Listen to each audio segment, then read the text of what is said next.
Yo, j'espère que vous allez bien, c'est Esprit et aujourd'hui on se retrouve pour la partie 2 des tutos Ghost. Juste avant de commencer, je tenais à vous remercier pour les 10 000 abonnés sur cette chaîne, j'aurais jamais cru ça possible. En tout cas, ça me motive de ouf à continuer à créer du contenu, à vous faire kiffer, à vous apprendre des trucs. Et si vous avez des idées de vidéos, n'hésitez pas à me les mettre en commentaire. Des idées de concepts que je pourrais faire en rapport avec la vape bien sûr, n'hésitez pas à mettre tout ça en commentaire et je prendrai le commentaire le plus liké pour faire ma prochaine vidéo. On est sur la partie 2 des tutos Ghost. J'ai vu que vous avez bien kiffé la version 1, donc je vous fais la version 2. Si vous ne l'avez pas encore vue, n'hésitez pas à aller la voir, je vous mettrai le lien en description.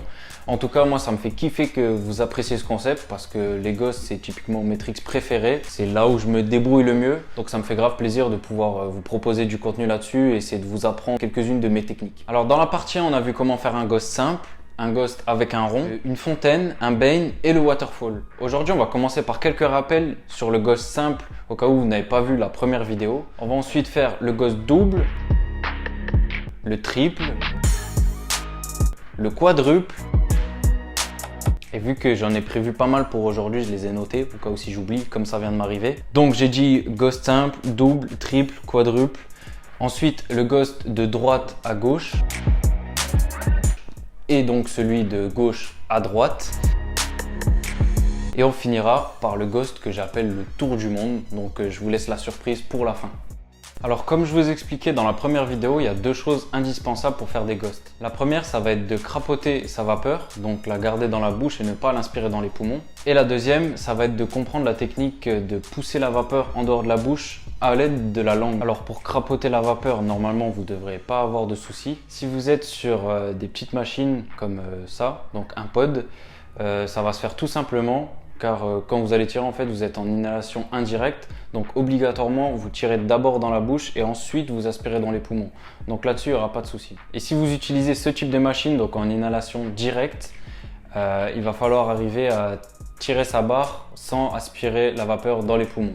Donc une barre en aspirant direct la vapeur dans les poumons, ça donnerait ça. Quand je tire, mes poumons se gonflent, toute la vapeur va directement dans les poumons. Mais c'est pas ce qu'on veut pour faire des ghosts. Et donc pour faire des ghosts, il va falloir réussir à tirer sa barre sans avoir de l'air dans les poumons. Donc comme si on fermait un clapet dans la gorge, donc aucune vapeur qui doit aller dans les poumons. Donc ça donnerait ça. Ici, j'ai pas eu de vapeur dans les poumons, tout était dans ma bouche. Et c'est cette façon de tirer ma barre qui va me permettre de faire des ghosts qui ne s'envolent pas dans tous les sens, avec une fumée bien dense qui reste bien devant moi et que je vais pouvoir donc respirer. Et la deuxième chose indispensable pour faire des ghosts, ça va être le fait de faire sortir la vapeur à l'aide d'un mouvement de langue et un petit mouvement de bouche. Alors le mouvement de langue, ça va être de faire partir sa langue de l'arrière de la bouche jusqu'à l'avant. Donc comme ceci. Toujours le mouvement bizarre. Et vous pouvez faire un petit mouvement de bouche, donc refermer la bouche pour forcer la vape à sortir. Tout combiné, ça donnerait ça.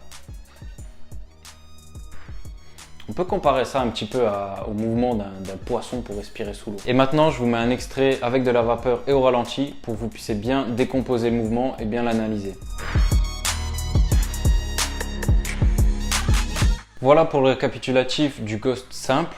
Maintenant, on va passer au ghost double. Alors le ghost double, il n'y a rien de compliqué. Si vous savez faire un ghost simple, vous arriverez à faire un ghost double. Le ghost double, ça va être exactement le même principe que le ghost simple. Donc de crapoter sa barre et d'arriver à le recracher à l'aide de la langue. Sauf que maintenant, vous allez mettre le doigt au milieu. Donc comme ceci. Pour bien positionner son doigt, je vous conseille de d'abord le poser sur la lèvre du haut et la tirer vers le bas. Ainsi, vous allez avoir deux ouvertures dans votre bouche de chaque côté en forme de rond. C'est ce qui vous permettra de faire un joli ghost qui sort bien fluide. Voilà pour le ghost double.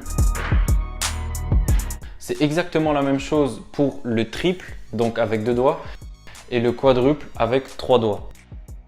Donc il faut bien maintenir sa lèvre du haut et la tirer vers le bas, comme ceci.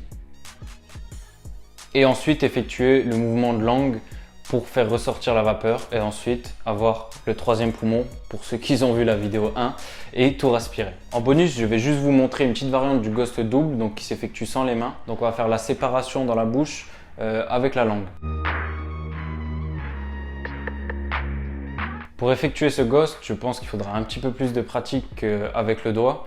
Mais ça va être exactement la même chose que tous les ghosts. Au final, on se répète tout le temps, hein. Quand on arrive à faire un ghost simple, il n'y a pas de raison que vous n'arrivez pas à faire tous les autres ghosts qui sont possibles et imaginables. Et il vous faudra juste un petit peu d'entraînement. Alors ce ghost, ce qui va être un peu plus compliqué à comprendre, c'est que le mouvement de langue du coup de l'arrière à l'avant de la bouche va s'effectuer que sur la partie arrière de la langue. Donc vous allez pousser seulement avec l'arrière de la langue, vu qu'elle sert de cloison pour faire sortir la vapeur à deux endroits différents. On va maintenant passer au ghost de droite à gauche et du coup de gauche à droite qui sera exactement la même chose. Alors le ghost de droite à gauche, ça va être la même chose que le ghost normal, sauf que vous allez décaler votre bouche donc vers la droite, laisser sortir la vapeur et respirer vers la gauche. Ça se fait tout simplement. Donc encore une fois de plus, il faudra crapoter la vapeur et effectuer le mouvement de langue pour laisser sortir cette vapeur. Donc le mouvement sans fumer, ça donne ça. On peut accompagner un petit peu avec la tête. Donc on commence à droite et on bouge à gauche pour être fluide avec la vapeur, la suivre, la guider on va dire. Donc vraiment laisser sortir une boule de vapeur à droite comme ceci. Et l'accompagner d'un mouvement de tête en se décalant un petit peu. Donc là où on l'a sorti à droite, on va venir décaler en translation un petit peu sa tête pour que la gauche de la bouche se retrouve à l'endroit où la vapeur est sortie. Au final, la vapeur va pas forcément se déplacer, c'est plus nous qui allons nous déplacer pour aller aspirer le nuage qu'on vient de lâcher. Alors avec de la vapeur, le mouvement donne ça.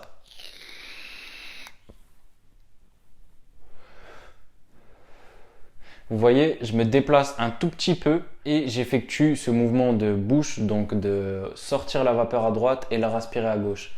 Ça va être exactement la même chose pour l'effectuer dans l'autre sens. Perso, j'ai un peu plus de mal à l'effectuer dans l'autre sens. Après, à vous de trouver votre sens, donc quelle direction vous arrivez mieux à faire ce ghost. Personnellement, c'est de droite à gauche, mais j'arrive aussi, et je pense que vous arriverez aussi, le faire dans le sens opposé du sens auquel vous êtes le plus naturel. Ça fait énormément de fois le mot sens, mais j'espère que vous avez compris. Pour ce ghost, on va pouvoir combiner aussi le fait de mettre le doigt au milieu. Ça peut aider certains. Essayez avec cette technique. Peut-être que ça vous aidera à faire le mouvement de bouche, de laisser sortir à droite et rentrer à gauche. Peut-être que si vous mettez le doigt au milieu, vous arriverez mieux à effectuer ce mouvement. Et enfin, on passe à un ghost dont j'ai aucune idée du vrai nom. Moi, je sais pas pourquoi. Il y a quelques années, je l'ai appelé le tour du monde quand je l'ai découvert. Donc ça va être le fait de faire passer la vape comme le ghost d'avant de droite à gauche, mais pas en direct, en le faisant passer sous le menton et en le respirant par ici. Donc je sais pas, je vais penser peut-être à un petit tour du monde.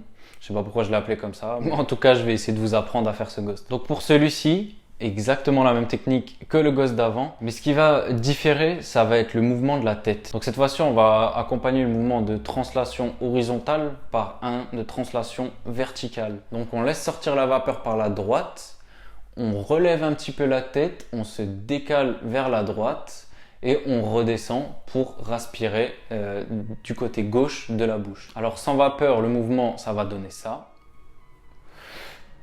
C'est grave déstabilisant de faire les mouvements sans vapeur, j'ai pas du tout l'habitude de faire ça. Donc je vais vous montrer avec de la vapeur et au ralenti comme avant pour que vous puissiez bien décortiquer le mouvement.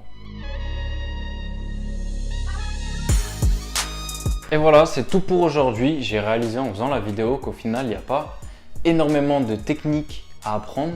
C'est vraiment simple hein, les ghosts. Il faut juste arriver à comprendre les deux paramètres principaux de crapoter la vapeur et d'arriver à la faire sortir en poussant avec la langue. Si vous avez acquis ces deux paramètres, vous pouvez ensuite vous entraîner à faire tous les ghosts qui vous passent par la tête, même sans forcément recopier certains. Essayez de vous creuser la tête, de trouver de nouveaux ghosts. Une fois que vous avez ces deux paramètres, c'est sûr que vous arriverez à faire tous les ghosts. Ça vous demandera juste un petit peu d'entraînement, de pratique avant d'être à l'aise à faire des ghosts. Mais c'est vraiment beaucoup plus accessible que les gros tricks entre guillemets, donc comme les méduses, les splits. Personnellement, j'ai appris beaucoup plus facilement tout ce qui est inhale et c'est ce que je préfère faire. Si malgré tout ça, vous avez encore des doutes, il y a des choses qui sont pas claires, n'hésitez pas à m'envoyer un petit message sur Insta. Pensez à joindre une vidéo de vous en train d'essayer le tricks que vous voulez apprendre. Ça sera plus simple pour moi, plus rapide pour moi de directement vous répondre, donner des petits conseils pour essayer de vous aider. Et si je vois qu'il y en a pas mal d'entre vous qui sont chauds dans le trick, qui progressent ou qui ont envie de progresser, eh ben j'ouvrirai sans doute une adresse mail.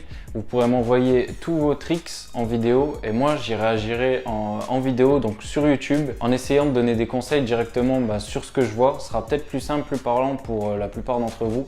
Donc n'hésitez pas à me dire en commentaire si ce concept peut vous intéresser et je le ferai avec plaisir. On touche à la fin de la vidéo. C'était un plaisir de vous retrouver sur YouTube. N'hésitez pas à vous abonner pour ne pas louper les prochains concepts qui arrivent et à liker la vidéo si ça vous a plu et si vous voulez plus de tutos. Allez les gars, je vous dis à la prochaine. C'était Esprit Vape.